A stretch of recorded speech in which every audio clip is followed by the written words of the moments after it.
Sup, you beautiful bastards. Hope you've had a fantastic Thursday. Welcome back to the DeFranco Show. Buckle up, hit that like button, and actually a quick note before we get started. If you want to snag yourself some awesome and support the show, we actually have some new launches and some restocks at shopdefranco.com. For restocks, we have the One Day We'll All Be Skeletons varsity hoodie, and for new stuff, we have the Skeletons lounge pant. I mean, just look at that photo. Look at how the lounging is enhanced. That's easily, and this is just me, this isn't science. I mean, that looks easily like 70% better lounging, as well as the Have a Great Holiday ugly shirt. And finally, to keep those feet comfy, warm, and also stylish, we have our Let's Jump Into It and Have a Great Holiday socks. If you want to snag those, of course, it's first come, first serve. I also threw a few things on sale. But yeah, with that said, let's just jump into it. And the first thing we're going to talk about today is a story around news, and more importantly, how it's covered. And specifically, I'm talking about this news coming out of Northwestern that it's been really interesting to watch everything develop. So this all started last week when Jeff Sessions, Trump's former attorney general, spoke on their campus. Right, that's something notable on campus. So the school's student paper, the Daily Northwestern, sent reporters to cover his speech, as well as students who were protesting it. And according to reports, protesters were pushing through the back of the building. Police tried to stop them from entering, but ultimately failed. And these series of events were documented by one of the reporters, Colin Boyle, who was a photographer for the Daily. And following this, some of the activists protesting disagreed with the Daily's coverage of events, some particularly upset about the photography. Boyle tweeted some of the photos that he captured from the protest, and some students found this to be inappropriate, with one tweeting, "Colin, please can we stop this trauma porn? I was on the ground being shoved and pushed hard by the police. You don't have to intervene, but you also didn't have to put a camera in front of me top down. As a fellow photographer, I know how this works and 20 other ways to document this." Right, and so after facing this kind of backlash from protesters, what we ended up seeing is that on Sunday, the Daily posted an editorial apologizing for their coverage. With some of that reading, "We recognize that we contributed to the harm students experience, and we wanted to apologize for and address the mistakes that we made that night, along with how we plan to move forward. One area of our reporting that harmed many students was our photo coverage of the event. Some protesters found photos posted to reporters' Twitter accounts re-traumatizing and invasive. Those photos have since been taken down. On one hand, as the paper of record for Northwestern, we want to ensure students, administrators, and alumni understand the gravity of the events that took place Tuesday night. However, we decided to prioritize the trust and safety of students who were photographed." They also addressed concerns about them using the student directory to contact students who attended the protest, saying that they now recognize it as an invasion of privacy and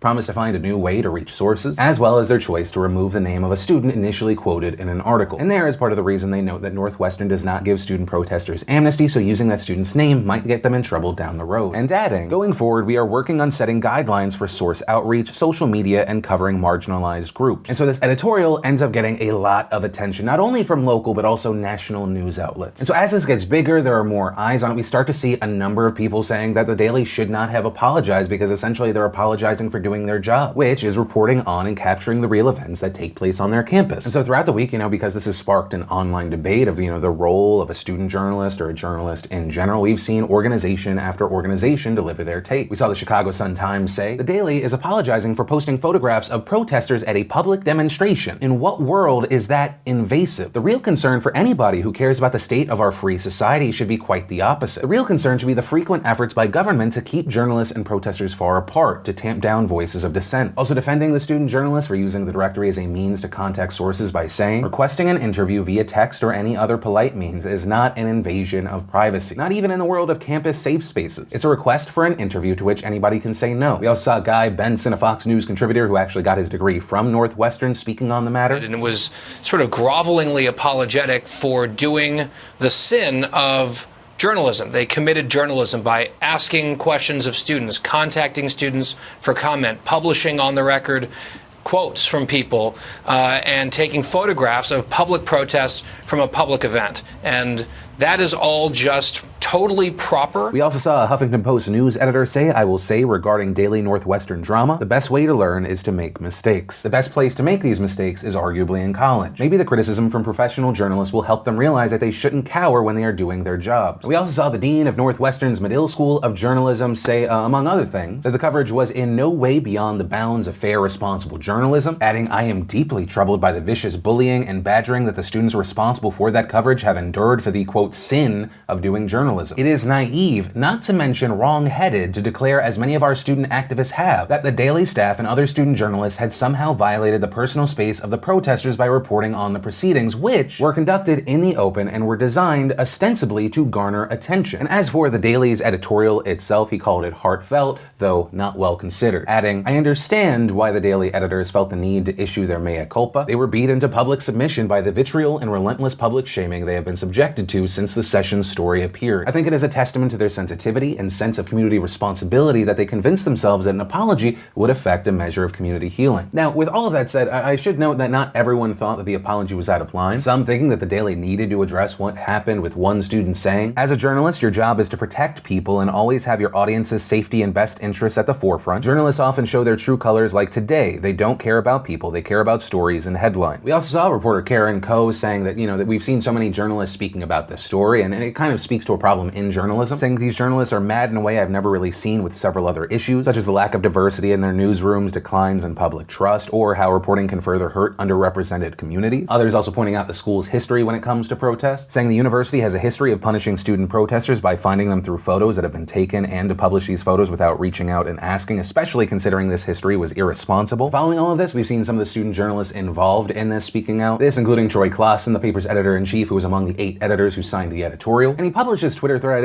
kind of partially justifying the editorial, but also acknowledging overcorrection, noting that with him being the 3rd black editor-in-chief in the Daily's more than 135 years of publication, and that balancing this role with the knowledge that the paper has historically not treated students of color well has been a challenge. Colin Boyle, the student photographer that took the photos, was interviewed by the Washington Post, and he kind of walked through what he was thinking while he was covering the protest, saying, "These are my peers, these are people that I might have class with. If something happened, God forbid, I was the only camera that was non-police owned in that area to my knowledge." And adding on Twitter, "This last week has led to a lot of reflection of what our impact is as journalists and the privileges we as reporters take for granted. This should be a conversation that we all continue to have, not just when we make mistakes. It is up to us to start this conversation and to listen." And that is essentially the story as it is now. And as far as my reaction to this story, I think in no world should they have apologized, because I really do see this as them apologizing for practicing journalism. Now understand, I am saying this while not at the same time saying, "Fuck those kids." Right? I'm not going to attack those young journalists. I agree with the quote from earlier. If there is a time to make mistakes at something like this, it's in college. They're young, they're new. And to the big mainstream journalists that have been incredibly condescending or personal with their attacks,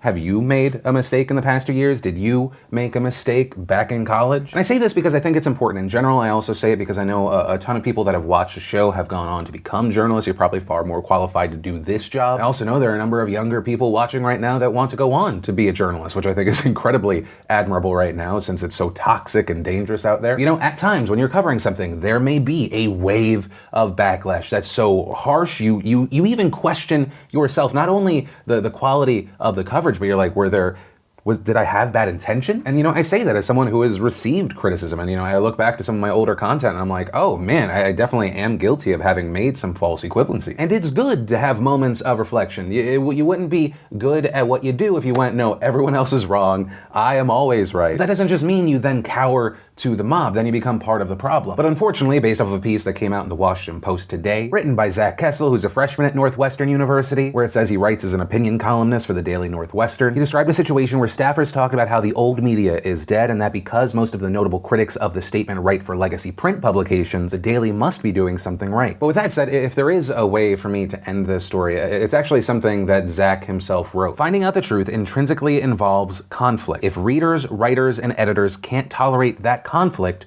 we're in trouble. But yeah, that's the story, some of my takeaway, and now of course I pass the question off to you. What are your thoughts on this? Whether you agree or disagree with me, I of course love to hear from you. But from that, I want to share some stuff I love today and Today in Awesome, brought to you by Ridge.com/DeFranco. And the Ridge, if you don't know, is the fantastic minimal front pocket wallet that's designed to let you ditch your bulky wallet. The Ridge wallet is slim, RFID blocking, and lifetime guaranteed. It comes in titanium, carbon fiber, aluminum, polycarbonate, and on top of all of that, there are tons of different styles and colors to choose from. And its awesome sleek design has to be what I love most about it. I mean, it has 2 metal plates bound together by a durable elastic band, so it's easy to get in and out what you want. And if that wasn't enough, they also have stylish phone cases. I personally picked up their brown leather one. They've also got durable charging cables, power banks, knives, and even weatherproof backpacks, duffel bags, and travel kits. And with over 30,000 5-star reviews and free returns, Ridge has got you covered when it comes to upgrading your gear. So head on over to Ridge.com/DeFranco and make sure you use code DeFranco to get 10% off with worldwide free shipping today. And the first bit of awesome today is if you're looking for more news after today's show, we put out an extra bonus news deep dive today. It's on an advertiser-unfriendly topic, but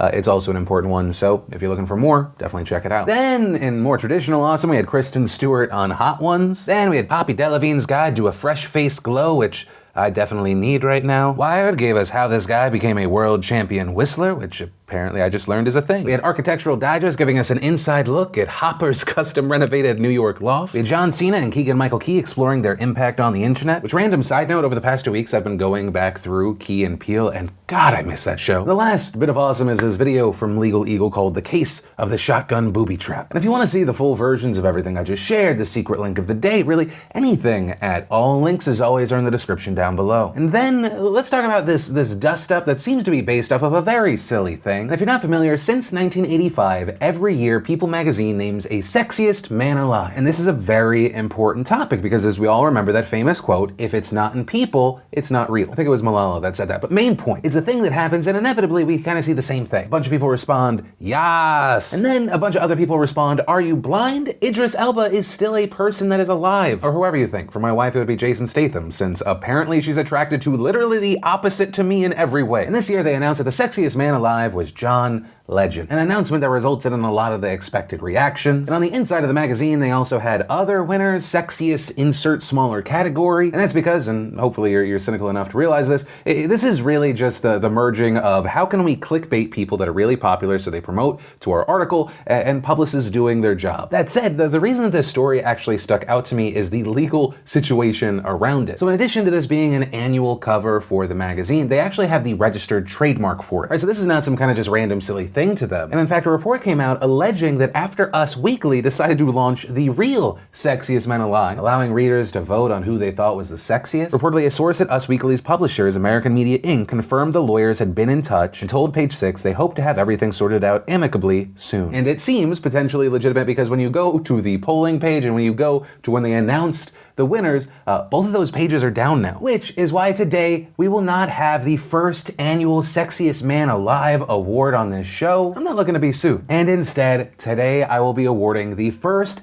annual Coolest Bro Ever award to David Dobrik. And I mean, there were a lot of contenders this year, but you look at David Dobrik and you're like, look at the size of his subscriber base, the inspiring way his face fits in the thumbnail, and the charming nature of all the views it might bring me. So yeah, congratulations and better luck next year to all the other bros. And then let's talk about this situation that has just blown up over the past 24 hours. Right, and all the outrage with this situation involves an incident that happened on Wednesday at Bark & Bitch's Dog Boutique, a business that describes itself on its website as LA's first humane pet shop. A Twitch user by the name of Rip Royce, real name Royce Thomas, happened to be live streaming at the shop and she caught a disturbing incident on camera. In a clip from the stream, which has just shocked so many people, we see one dog begin to bite at a smaller puppy, and then we see this happen.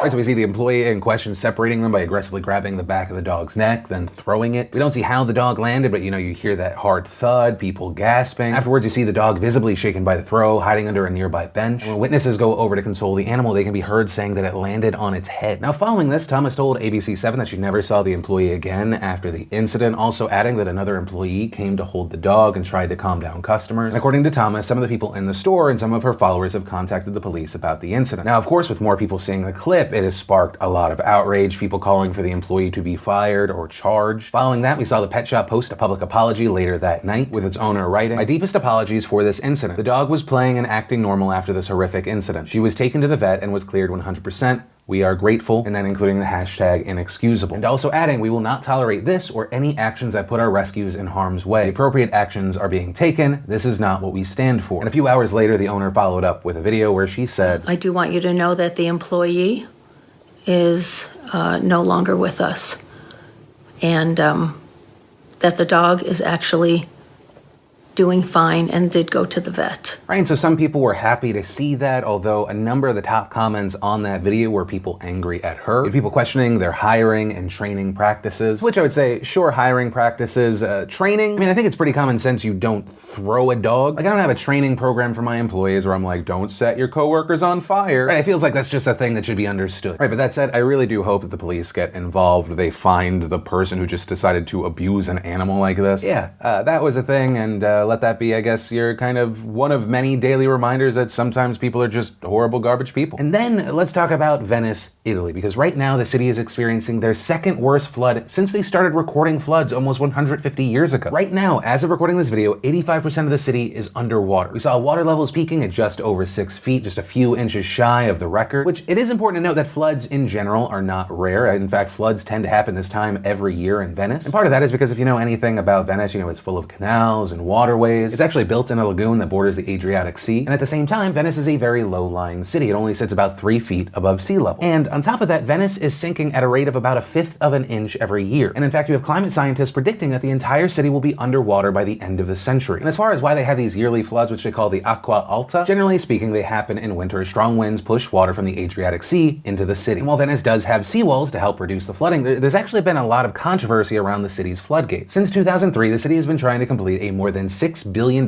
project to build 78 underwater floodgates. And the goal of that project and these floodgates would be to temporarily isolate the lagoon from the sea during flooding season. But unfortunately, that project has been largely delayed because it has been plagued by cost burdens and corruption scandals. Right, and so as far as this flood, Tuesday night, it hits. With high winds and tides shoving boats onto the streets, gondolas on top of bike racks. Here, a ferry was stranded between two streets. And because you had boats getting slammed against the street, we also saw images like this, as well as stores and hotels flooded, water just spewing out of toilets as pipes got backed up, reports of power outages across the city. Also reportedly, one 78-year-old man died after being electrocuted by a short circuit in his home. But yesterday, some good news. We did see water levels go down some. However, the situation isn't done, right? We're still seeing people using makeshift planks just to get around to certain parts of the city that are under 4 feet of water. You also have the flood water damaging major landmarks in the city. You had people describing St. Mark's Square as a lake. The flooding also hit St. Mark's Basilica, which along with Venice is part of a World Heritage Site. You had the Archbishop of Venice saying that St. Mark's is now suffering structural damage and that the water is causing irreparable harm. And with this happening, we've seen the mayor of Venice kind of talking local and worldwide. At a press conference yesterday saying Venice is an emblem of the whole country. We are no longer talking about a local problem, but a worldwide one. And adding, there were people who were crying today because they've lost everything and we're not talking about the poor. The point is that there is no longer certainty. You no longer know how to live, and if we want to repopulate, we want to give certainty. It's the life of the city itself, the future of the city. We also had him on Twitter calling for the project to build 78 underwater floodgates to be finished, and adding that these floods are a result of climate change. And actually, on that note of climate change here, he is not wrong. Like the fires in Australia that we talked about earlier this week, climate scientists have backed up his claim. This because as polar ice caps melt, we're seeing ocean and sea levels rise. In Venice alone, city officials said that the sea level is 4 inches higher than it was 50 years ago. You also have scientists saying we're seeing more extreme weather events, which can make those winter winds blow into Venice even stronger. And all of those factors then produce higher tides that can hit a city that, like we said, is already sinking. And you know, since that record breaking and making flood all the way back in 1966, Venice has almost seen 20 floods, peaking at over 4.5 feet. And on that note, you had the former head of Venice's Tide Monitoring and Forecast Center saying the increased flooding is a trend that jibes with extremization of climate. If we look at the course of history, we have documents dating back to 1872, and we can see that these phenomena didn't used to exist. But ultimately, I mean, as far as what happens next, when we look to Venice, we see that schools were canceled yesterday and today. You have the mayor of Venice calling for Italy to declare a state of emergency, which on that note, the Italian government did issue that declaration today. Also today, Italy's prime minister said that the commitment to Venice is total regarding the project, which regarding that project, it is expected to be completed by 2022, with the prime minister saying that he hopes that it could at least partially be in use by then. But ultimately, that is where the story ends today. Unfortunately, stories like this are not going to end. It really does feel, and once again, I've been doing this for over a decade now, these stories are getting more and more extreme, just more and more undeniably in our faces. And that's where I'm going to end today's show. And hey, if you like this video, share it with a friend or some family. Sometimes it's just worth the reaction. Also, if you're new here and you want to fill your weekdays with my dumb face, be sure to hit that subscribe button. Definitely tap that bell to turn on notifications. Also, if you're looking for more to watch after this video, we have that brand new Rogue Rocket deep dive, or maybe you didn't catch the podcast I did with Eugene Lee Yang. You can click or tap to watch either of those right now. But with that said, of course, as always, my name's Philip DeFranco. You've just been filled in. I love yo faces, and I'll see you next time.